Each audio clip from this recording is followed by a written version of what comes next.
Pasal 34 ayat 1 dan ayat 2 Undang-Undang Nomor 1 Tahun 1974 tentang perkawinan sebagaimana telah diubah ke Undang-Undang Nomor 16 Tahun 2019 sedang diuji materi ke Mahkamah Konstitusi.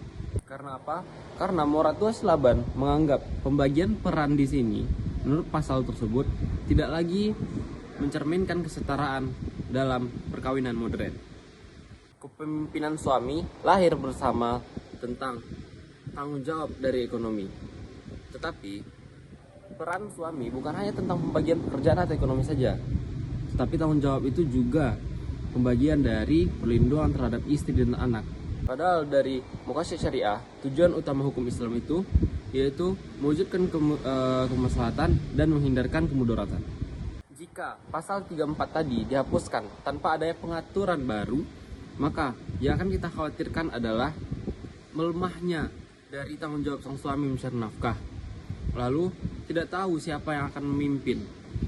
Tidak adanya kepala keluarga jadi patokan dalam rumah tangga. Dan padahal dalam Muqasyad Syariah itu jika peran suami dan istri dibagi atas izin dari suami dan itu menimbulkan kebaikan antara kedua belah pihak atau dalam keluarga, itu diperbolehkan saja. Sedangkan dalam teori living law itu menyatakan bahwa hukum yang bertumbuh di masyarakat akan lebih cepat berkembang daripada hukum tertulis. Dan mayoritas di Undang-Undang yang tahun 1974 itu mayoritas suami adalah pencari nafkah dan mayoritas istri sebagai ibu rumah tangga. Sedangkan yang berkembang di masyarakat modern sekarang sudah berbeda dan sudah berbanding terbalik. Banyak istri yang menjadi ASN, banyak istri yang menjadi dokter, dan ini bahkan tidak relevan lagi dengan undang-undang di tahun 1974. Dan dalam KHI pun, pasal 80, suami adalah pembimbing dalam rumah tangganya dan pencari nafkah sesuai kemampuannya. Dan istri, itu kewajibannya adalah menjaga martabat keluarga dan suami, lalu mengurus rumah tangga. Tetapi dalam KHI tidak disebutkan bahwa istri tidak dilarang untuk mencari nafkah selama istri meminta izin kepada suami dan tidak meninggalkan kewajibannya sebagai istri untuk mengurus suaminya. Dari fakta sosial yang kita dapatkan di lapangan, itu banyak hal yang terjadi untuk keluarga modern saat ini. Yang pertama ada istri sebagai pencari nafkah.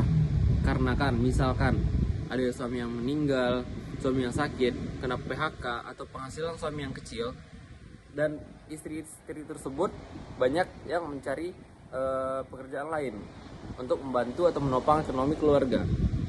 Dan yang kedua ada yang munculnya dual income. Dual income ini antara istri dan suami bekerja mendapatkan dua penghasilan, dan itu juga membantu untuk menopang ekonomi keluarga seperti guru, ASN dan ASN, dan itu sudah banyak terjadi di keluarga modern saat ini. Secara normatif, pasal 34 Undang-Undang Perkawinan tersebut memiliki dasar yang kuat karena selaras dengan Muqasyad Syariah dan juga selaras dengan hukum keluarga dan kompilasi hukum Islam tentang peran suami dalam mencari nafkah. Tetapi jika diulik tentang dengan teori living law atau kesetaraan gender, itu pasal ini membutuhkan penjelasan yang lebih kontekstual, dasar yang lebih kontekstual. Karena kenapa? Agar tidak dianggap sebagai keseimbangan gender. Tetapi jika dibandingkan dengan teori living law atau kesetaraan gender, pasal ini membutuhkan dasar yang lebih kontekstual karena agar tidak dimaknai nantinya dengan pembatasan peran perempuan dan agar jelas ini sebagai pertanggungjawaban dan persetujuan antara suami dan istri. Secara empiris, masyarakat modern atau keluarga modern saat ini sudah banyak yang berbagi peran dalam keluarganya, dan itu yang terjadi di lapangan.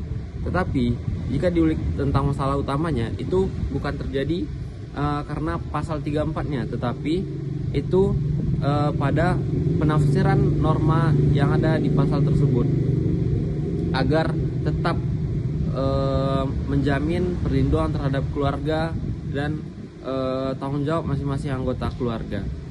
Mungkin sekian materi yang dapat saya paparkan untuk memenuhi UAS dari mata kuliah Living Fikih.